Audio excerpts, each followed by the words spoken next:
Hey In3 fam, can we pull you for a chat? Love Island UK is back. It is cheekier than ever, and Hey You is your exclusive destination for all the villa drama. Yes. So get ready to snog, pie, and stream now on Hey You ad-free. New episodes drop daily, and we don't want you to miss a moment of the messiness in Mallorca. The mics are hot, and so's the gossip. Let's get into it in 3.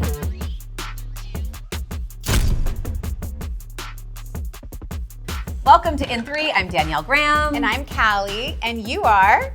Lex Niko. Hi. Lex, we're so excited to have you on the show today. Thank you for joining us. For those who don't know, Lex is a content creator, she's a podcaster, and she has a very fast-growing following on her Substack called Conversation Starters. Thanks. But a lot of people don't know that you're originally from Canada. So tell us about the origin story coming from TO, moving to LA, and all of that good stuff. Oh my gosh. Okay. Let me go back. So yes, I am a content creator, personality, online personality. I have a series called Conversation Starters. It's the 5 things you need to know in pop culture, sports, and entertainment to keep you in the cultural conversation. We post that Monday through Friday. It's really fun. I love building that brand. It's been such an exciting journey, but I originally started, my career, everything in Toronto. I worked in consumer marketing, brand partnerships. So I worked in big tech, Google, Amazon, most recently Pinterest. Pinterest actually is the company that took me from Toronto to LA 4 years ago. They moved me to their US team to lead up creator marketing for inclusive creators and underrepresented creators. We shifted into working on consumer marketing and brand partnerships. And I had an amazing 5.5 years at that company between Toronto and LA. And then at the beginning of this year, I kind of had, the desire to say, I'm going to try and do this Conversation Starters thing on my own. It started to really pick up. And if I wasn't going to try now, I didn't know when I was going to do it. So here we are. And now I'm talking to y'all. Yeah. So it's working out, clearly. It's working out. You bet on yourself and it's working out. It's been very, very busy. I love seeing you. Everything that you're putting out on social media, you are running in some pretty fabulous circles. We are seeing you with some pretty high-profile people, my friend. You're out there with Blakely Thornton, Matt Rogers, Harry, so cute, Jousey, Bravo stars, cast of Summer House. What's it like running in those circles for you? Honestly, it's so strange because I think it's twofold. One, I don't even notice because you just end up in these situations or you meet these people through events. You see them all the time. It becomes very natural to, these are like my colleagues. And it's just like being at any other networking event or corporate event that I'm so used to on like the corporate side. But then it's also funny because you see these people's online personas and their personalities, or you read about things. You read about what people are saying about them online and you're like, that's like not like them at all. Or, right? That's like very, very, these people are on the nose. So it's really funny. It's like it's like being in 2 separate worlds. It's cool. We want to talk about royals. We know you're a Meghan fan. Yes. We understand you have tried the jam. So we need to know, how was the jam? Did it measure up? We've been dying to know about the jam. The jam is really good for me personally. I'm not like a huge jam person, but what I liked about it is that it was much more tart than I anticipated. So I think sometimes like when I think about jam, again, I'm not eating jam every single day. I'm thinking about something that's like overly sweet or, too sweet for me. It had this like tart element to the raspberries that felt very organic to the flavor of like it felt like real raspberries. And my dad also raved about it, and he's the jam connoisseur of the family. So I would take his word for it over mine. I gotta know about the packaging because we saw the packaging online. We have not seen it in person, but was it extravagant? What was it like? It was like, again, I'm like, I understand. I have such complicated feelings with Meghan because I love her. I've followed her since the Tig, since Suits. I feel like we all have our own individual lore with Suits and knowing that, she was a Toronto transplant for a long time coming up in her career. But as a businesswoman, sometimes I'm just like, I don't understand who's running operations at this company, because the packaging was gorgeous, stunning, the calligraphy, the packaging, the boxing. But I'm just like, I understand why it's been difficult for them to scale this business, because it must take so long with a small team to be able to package in that capacity. So I'm just like, I don't know how you scale that business with like the offering that you've got, unless you want it to be more of like a boutique or artisanal brand, which is also totally fine. Right. Well, I'm glad you said that, because the second drop also sold out in like less than an hour. There is this like lack of inventory, but is that creating hype? And what does that mean to grow your business? If people want it and you're not giving it to them, is it a strategy? Is it a lack of back end? And ultimately, what is that going to mean for the people that want to get their hands on this stuff? Are they going to eventually say, you know what, I give up. I can't wait online for these products anymore? I mean, I think they might. So I have a girlfriend in Detroit, and she's been like waiting. And she was actually really upset because this round, or this batch of products that As Ever came out with, they came out with honey, the shortbread again, some other mix, and an apricot jam. And she's like, Meghan, sweetie, I'm still on the list for raspberry. Like, so I didn't even know that apricot was a new flavor that I could get. So there is that disappointment. So I think that it's going to, unless she gets a team or people to help come in and scale and operate that business, because I don't think that Meghan is like a seasoned business operations person or executive. I think it's going to be challenging because it's like people want the stuff, but ultimately if they're not going to be able to get it for 6 months, 8 months, 10 months, like they're going to forget about it, or they're going to have a bad taste in their mouth, for, lack of a better phrase. Yeah, and if you don't have it, you can't share it, which means it doesn't reach more people, and then it kind of just, the bottom falls out. Which is kind of what we've been seeing with a lot of her projects. It's funny that you mentioned sort of like what's going on with her team. We wonder that every single week. If you could get in there and get your hands into the weeds of her team, like what advice would you give her? How would you help her rehab what's going on the back end of all of her projects? Okay, I have thought about this ad nauseum, because every time I feel like every time they hire somebody at Archwell, it's like 3 months later that person leaves. There seems to be this like in and out of a 3 months number that we keep seeing.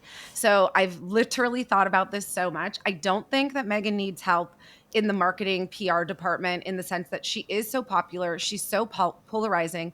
Love her or hate her, people are going to talk about her. Do not worry about that. I feel like she needs a chief operations officer, somebody to come in and help operate. What are all the sectors of her business? Okay, so they've got Archwell Foundation. She has As Ever, the actual product line. She has the partnership with Netflix and the show. Like, they need somebody to come in and operationally run that. But I also think, from what I've heard and like what I've, seen in conversations with Archwell, there was like a few people from Pinterest that went to work at Archwell, that as much like she wants to be in the weeds. And I think sometimes the impression that I get is that it can make it very difficult to move the business forward when she wants to be so in the weeds. So I think that it needs to be a little bit of like relinquishing control. You can still have final say. You can still want to touch every aspect of your business, but trust in the team that you're building and you hired, and really, learn to delegate, divide, and conquer. Yeah, that's great advice. That's really great advice. A lot of people talk about her lack of authenticity and just sort of like this lack of genuineness. What's your take on that? Do you think lacks genuine, like a genuine character? I find that to be the most surprising, because, I don't know what she's like behind the scenes with her business or things like that, but like, I feel like people are misinterpreting a lack of authenticity for the fact that like she's just cringe. Like she's chuggy. Again, love her or hate her, she's chuggy. Do you think that is her authentic self? Yes, because I also feel like that's the Meghan we got for the TIG. Like, that's the Meghan we got when she was less famous, less popular, while she was on Suits and doing interviews. Like, I don't think Meghan has strayed from who she is at all. I think people just don't like that she's cringy. They're uncomfortable with the cringe. I think also, and we've talked about this multiple times before, but I just get this feeling that like I thought Harry would choose someone more cool than that. And so it's like, what are we missing? Like, Because he's cool. He's cool. He's so charming and he's so lovable and likable. And so it's almost just hard to believe that that's the woman he fell so in love with that he like defected from the family for. I know. But you're probably right. That's such a great take. I mean, you look at his history, like, I forget the other girl, but there was like Cressida, and there was the one that was his very, very popular, famous. Chelsea. They were all like kind of badasses, right? Yeah, like, they were bad girls. They were, bad girls, and they had that like Kate Moss party girl energy edge. And so I can see how people would think that he would end up with somebody like that. But I think at the end of the day, he's just like a little boy and he wanted somebody that will kind of like take care of him and be a safe space. And that's what he got with Meghan. Like the one thing that I do hear consistently all of the time, again, whether this has nothing to do with their businesses or how they operate them or whatever, like those two are so hot for each other. That has not gone away. And so I think that they are legit. And again, I just don't think people like seeing them happy. I hate to say that, but it's like how I feel. No, I don't love that. I don't love that either. How about Will and Kate? What are you hearing what's going on with them? Because Harry and Meghan dominate so many of the headlines. It's almost like we forget about the other one who's about to be king. Will and Kate make me so sad because I feel like what I've heard about them is very much, there was this relationship that we all grew up watching. Like that was very much like my royal era. Our parents had Diana and Charles and all of that, but like Will's and Kate were our people. And he picked this commoner and it was like such a challenge and they got through so much strife.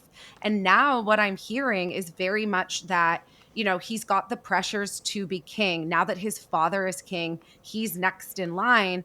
And he's almost more focused or more prioritized on like, he's in competition with his father than paying attention to his family and his wife. So I think that, I struggle with it because they fought so hard to be a couple.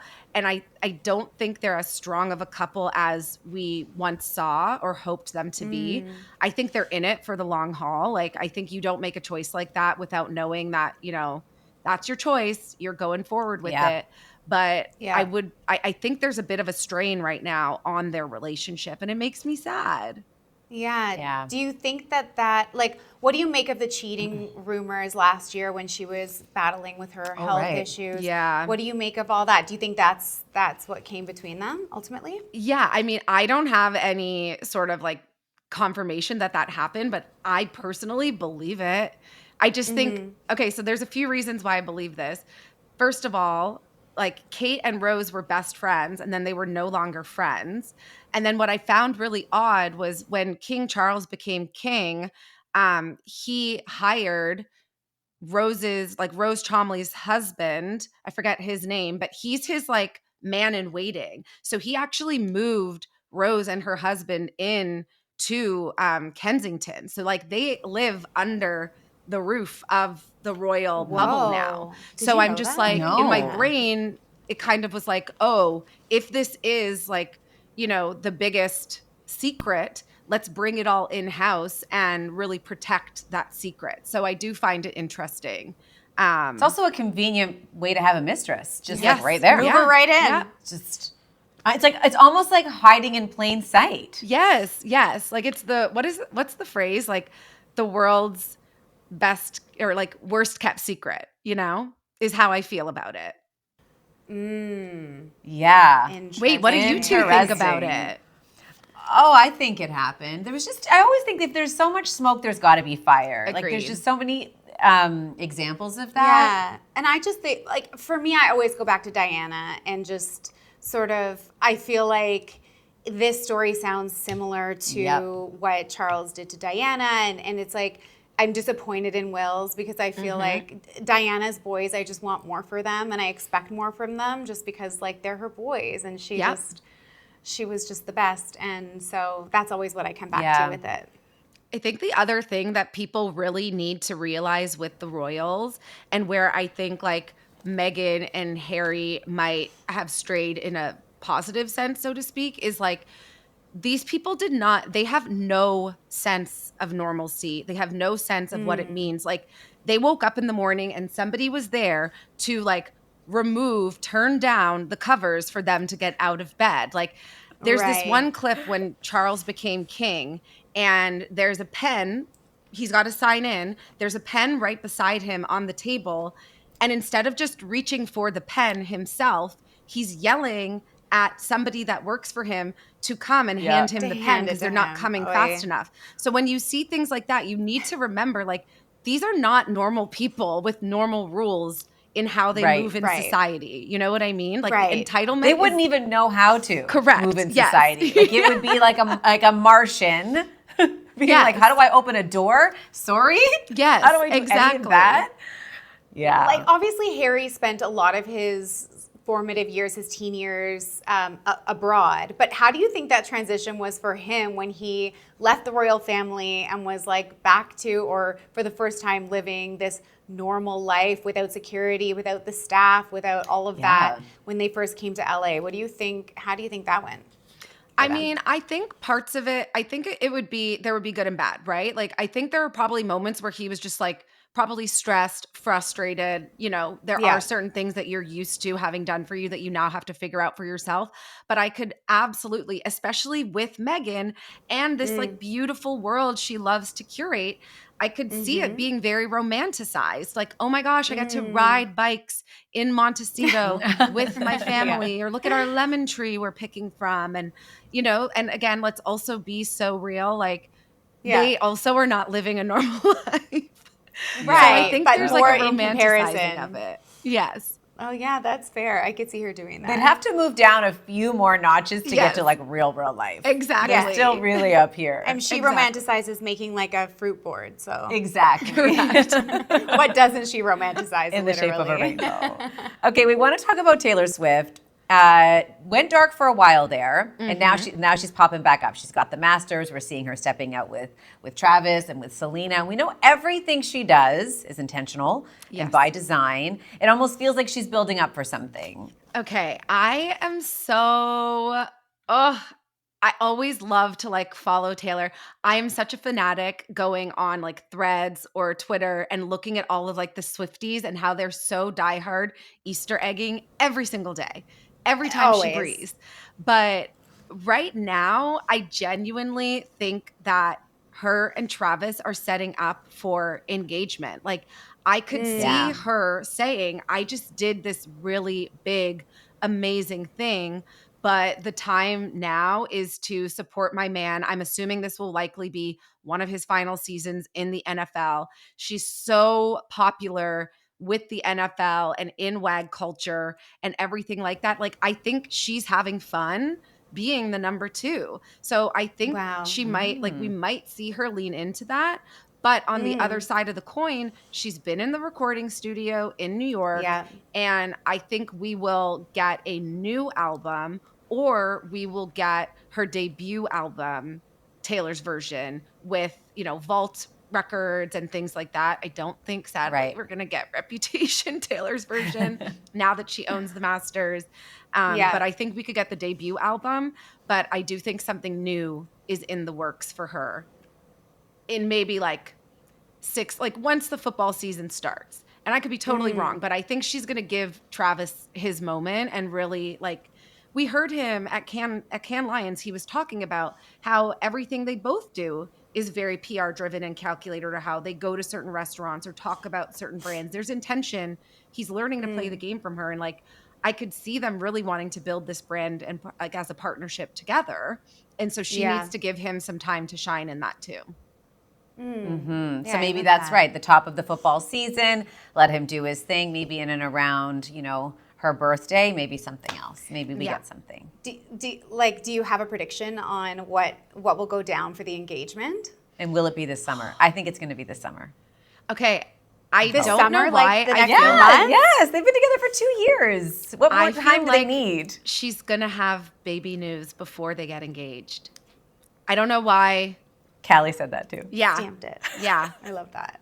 I don't know why. I just think she's such a maternal person with all of her friends. Like when they go through breakups, they're at her house. She's like always the ultimate girl's girl. She's, you know, hosting parties. She's just got that nurturing energy. And I feel like his family is very like cozy and, you know, close as well. Like I just think it's the perfect harmony and environment for them to be like, we're going to have a baby. And then we'll worry about everything else after. Do you think like imminently? Baby? Maybe. Do we see that within an announcement within this year? Like, maybe. I would, again, this is just me like manifesting with the Swifties, like a Christmas baby announcement, the hallmark of it all. It would be I would be perfect gagged. for Taylor. Yes. It's and then chef's if they kiss make perfect. the Super Bowl and she's got a bump, y'all, Oh, we're yeah, cooked. No. They can do whatever they Too want. much. So we know that Donna Kelsey is going to be on The Traitors this upcoming season, and that was all the buzz last week. So talk to us about what you think about her as a choice for Traitors, and then also, what do we think Taylor thinks about this? Because she's pretty private, so this feels like a bit more exposed than we're used to with the Taylor Swift posse. Yes. Yeah. I mean, I think after seeing the success of Dylan Efron and a celebrity family member, that was the mindset that Peacock and NBC Universal took when thinking Donna Kelsey. They're not going to get Jason. They're not going to get, oh my gosh, what's Jason's wife's name? Kylie. You know, they're not getting Travis or Taylor. Right. And they're not getting any of Taylor's family. So this is kind of like the closest down the line that they could go through. And do not get it twisted. Like, let's also put this into perspective. Like, you have a family, the Kelsey family. These brothers are openly talking about building a legacy brand outside of the football field and outside of the football world. They launched a podcast while they were still playing in the NFL. And before Taylor. And before Taylor. Jason's wife launched a podcast. Travis had that Kelsey, he was looking for love, like the Bachelor. He was like the Bachelor. You have Donna Kelsey at the Super Bowl stepping out when her sons were playing with like, she did a brand deal with Ziploc and she's getting out of the car holding these Ziploc. I'm like, girl, this is pissing me off. But like these people want longevity to their careers. This is like the natural next step. So I just think that the Kelsey family is in it. Like, they're playing the game just like anybody else. And as much and as private as Taylor is, I think she understands that. And I think that they, you know well enough how far they can push the boundary of talking about her. Right. Or making mention, you know, like. But I feel like knowing, sorry to interrupt you, but knowing the Traitors and like even just Sam Asghari, like Britney's ex being there, like they talked about Britney, like he didn't, but the cast members did. So I feel like we can be sure that these cast members are going to be asking Donna about Taylor unless there's some some contract NDA signed or something like that. It still feels like a little exposed for Taylor because she usually wants to stay out of the narrative. But here's the difference. Like I forget if it was Time or who she did an interview with, and she talked about after everything with Kanye and then in her relationship with Joe, and she talked about this in her lyrics too, that like Joe was very private. Right. And she wanted to go into hiding after the Kanye incident. But with Travis, she's really felt like she wants to be outside more. Like we saw her with the Wags. We saw her at his games.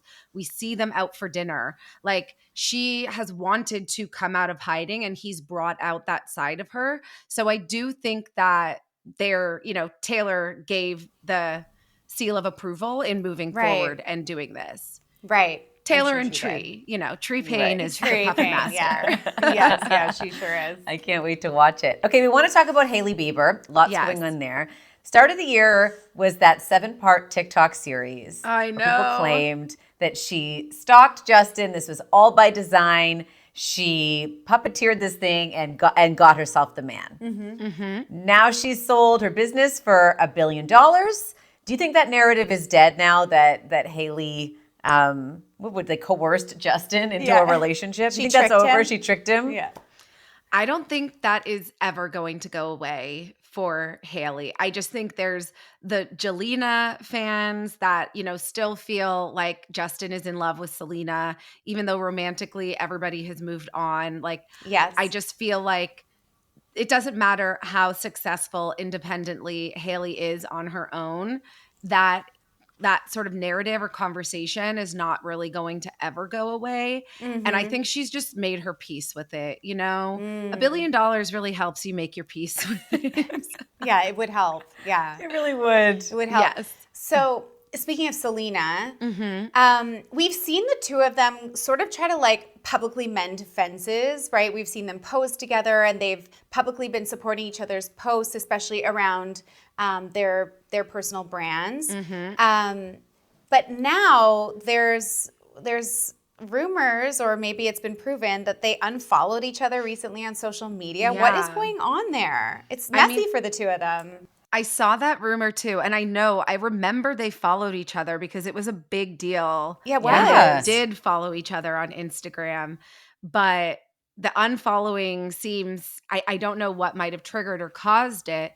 But I think what is interesting is I personally feel like you have a situation where, because so much of the narrative, especially when they were young and developing minds, was around them being in competition with each other, I do think they're always going to be in competition with each other. Like, I think there's an element of immaturity from both of them that like they'll always have together, And I don't know if that's popular opinion or a hot take, but it's kind of how I feel. Like, when you have an ex-boyfriend and he gets a new girlfriend, or you get a new boyfriend, and like, you don't care, you've moved on, but you're always just like, I feel like that's what we're seeing. It still stings a bit. Yes. It's like you're sort of perpetually stuck in this like high school love triangle vibe.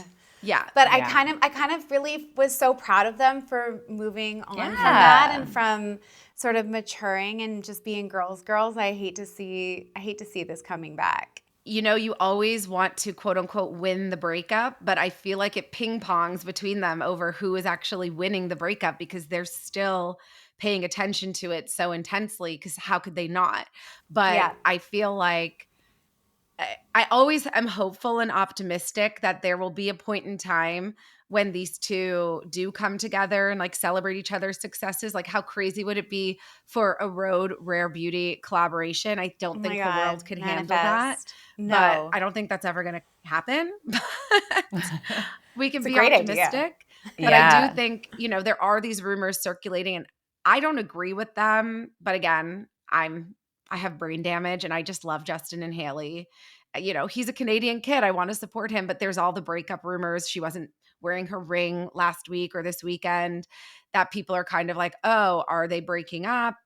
Is a divorce imminent? Like, I think if they broke up, that would probably be an opening for Selena and Hailey to like mend fences in a weird way, Right. Yeah. No, for sure. I mean, there's nothing like bonding over a common ex. Do you think it's possible for Justin and Hailey to not make it? Again, I don't think they want that.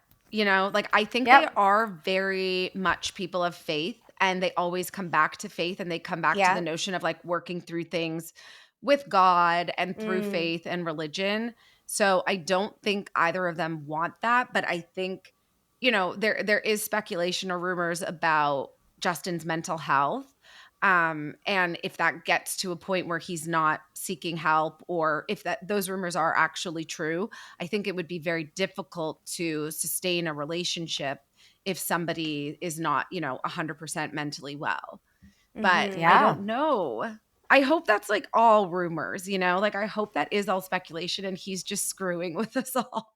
Well, that's kind of what I thought at the beginning, and then it sort of just has progressed to a level where I'm like, I don't know anymore. Did you think though, when she stepped out without the ring, that hand placement was very intentional? Like, it wasn't a hand that just got caught. It was hand forward.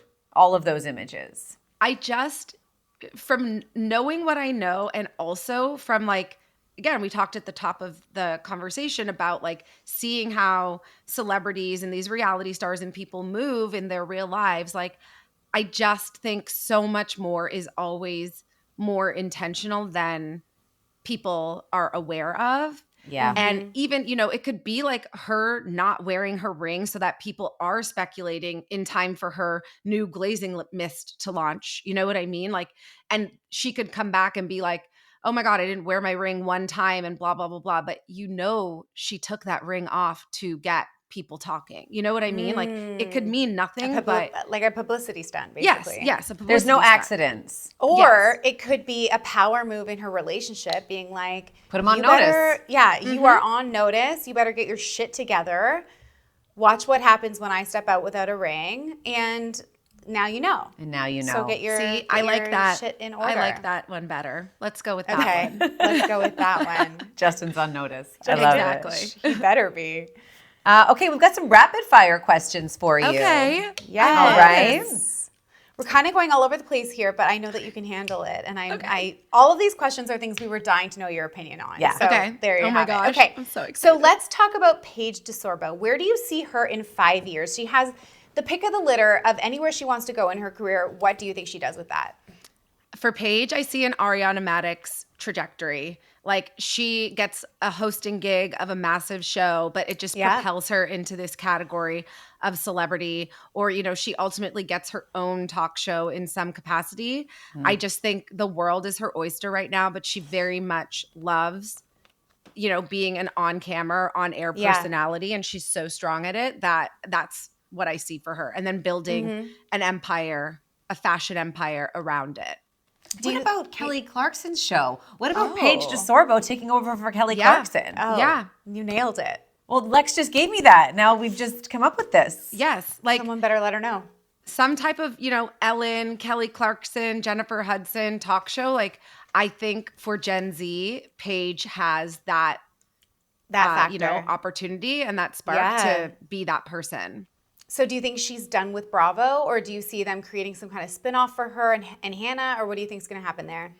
So I don't think she's done with Bravo. They've been so good for her, and I don't think Bravo would be done with her if there's anything she wanted to do. No kidding. I know her and Hannah just launched a YouTube show of them like trying stuff, and I could see some network or streaming service like a Peacock, if that starts to get really popular, buying the rights to that or putting it on a streaming platform. I could also weirdly see them in late night, like some sort of. That'd be fun. I don't know what like the late night landscape is these days for young people, but I could see them doing, again, some sort of like late night that's like a little bit more offside talk show. Like a Chelsea Handler, Busy Yes, Phillips yes. kind of hybrid situation. I love I like the Chelsea that. Handler comparison. Yeah, but also late night doesn't often cater to the female demo either. And I know. then And every time they try, I feel like it doesn't do necessarily, well. but this could work. But I think But if with you have late like night, Oh, sorry. I'm also thinking like an Andy Cohen Watch What Happens Live. Like maybe it's Oh, not super late yes. night, but it's like a prime time show. That could be interesting. yeah. Oh, I love that. I love that. Dakota Johnson and Chris Martin are apparently done for I don't know how many times after. Were you sad about this one? Okay, who should she date then? If she's really done with him, who's next? Oh my gosh. Who I love her could she so much. I love her so much. I think he's in a relationship now, but like I could see her with like a Chris Pine, Oh. Yep, Just like too Hollywood. They think they're a little bit above it, but they're not. Like they're such veterans in the industry, but like I could see something or somebody like that for her. But again, So gorgeous. hot couple. I really hope Hot they're couple. not broken up. You love them together? I do. And I loved their relationship with Gwyneth and Brad and how they all Yeah. like were so copacetic and, adjusted and all like so just like the Nepo baby was Nepoing. I just loved it. I know.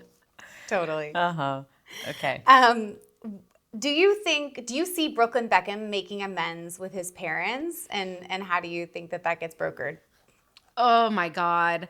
I could see them begging for him to publicly make amends, but I just think, okay, this is my hot take. And again, I don't know if this is right or wrong, but I think that if Nicola's family was not as wealthy as they were, Brooklyn and her might, with their tail between their legs, go back to his family and grovel. They do not need his family to be wealthy or successful. And so I don't know what it is that brings them back together. Okay. Yikes. What underrated romance in the pop culture celebrity world do you think will go the distance? If you could think of anyone. Oh my goodness. Again, I'm like such a Marvel head. Sebastian Stan and Annabelle Wallis. They're so low-key. Yeah. We never hear about them, but they've been together for years. They're, really happy. I had a friend that did an event, he threw her birthday party or something. Again, we never hear about these things, but they're just solid. And I would be shocked if they broke up. I would be so shocked. And, she kind of put her career on hold to support him, and he's got that Marvel money. And I think that they could be like a Kira Sedgwick, Kevin Bacon, where they just grow old together. We need another one of those. We need more of that. I know. And then on the flip side, what high-profile solid romance do you think might call it quits by the end of the year? Think iconic, think like Beyonce, Jay-Z, think that level. Oh my gosh. I'm such a lover girl. I'm not thinking about this at all. We don't want to wish this. But where I go back and forth all the time, which is so bad to say, I'm going to regret saying this, is Kyle and Amanda from Summer House. I know they're not That's what I was going to say. Yeah. Well, the cracks are cracking. Yeah. I don't know. Crack-a-lackin'. I was just after with them. the summer. Yeah. She's so and they were cool. totally fine. I just don't know why. I'm totally brainwashed by the show. But, it's just yeah. Yeah. I think they need to decide where they go after Summer House. And I think so much of their relationship is the Summer House brand and they're holding on so tight. Yeah. This will be a defining summer. Yes. For everyone, basically. For everybody. Really. Yeah. And could be the last one. This is the one that really will be the turning point for them. Agreed. Yeah. Okay, 3 movies you're excited about this summer, or any movies you're excited about this summer. Okay, there is The Roses with Olivia Colman and Benedict Cumberbatch. And they're this couple that is going through a divorce, and it's a dramedy. But please search and watch the trailer for The Roses. It looks so funny. I'm so excited for it. Obviously, it's not summer, but Wicked for Good. I am waiting. I don't know if everybody's seen with the current state of our world. Everybody is we need tweeting this. John Chu I can't say his name, but they're please just bump it up. Yeah, we need it now. Yeah, can we get an early release on that one? Yeah, and then there's as of now, who knows if it'll change? And I think this is this next year or is this holiday? But the third Dune and then Avengers Doomsday. I think that's next year, but they're calling it Doomsday, the new Barbenheimer, and I think we're still ways away from that. But right, but you're excited. Love this. Lex, this has been such a delight. You are amazing and have the best, most insightful hot takes. Thank you for sharing them with us. No subject you can't touch. Literally. It's so impressive. I know. It freaks. I'm what is the useless information in my brain? It's weird. I should really put this energy somewhere else. We love you, Lex. Let us know where we can find you. Yes, absolutely. And thank you both so much for having me. I feel like I could talk to you guys for hours. And those are always the best conversations to have. I know, we totally could. So let's do it again. Definitely. But you can find me all over any social media handle at Lex Niko, LEXNIKO. I also have a Substack, lexniko.substack.com. And then Conversation Starters on Instagram at Conversation Starters. Thank you so much for everything. You. We love you. We'll see you soon. You're the best. Thanks everyone for joining us. Next time. Bye.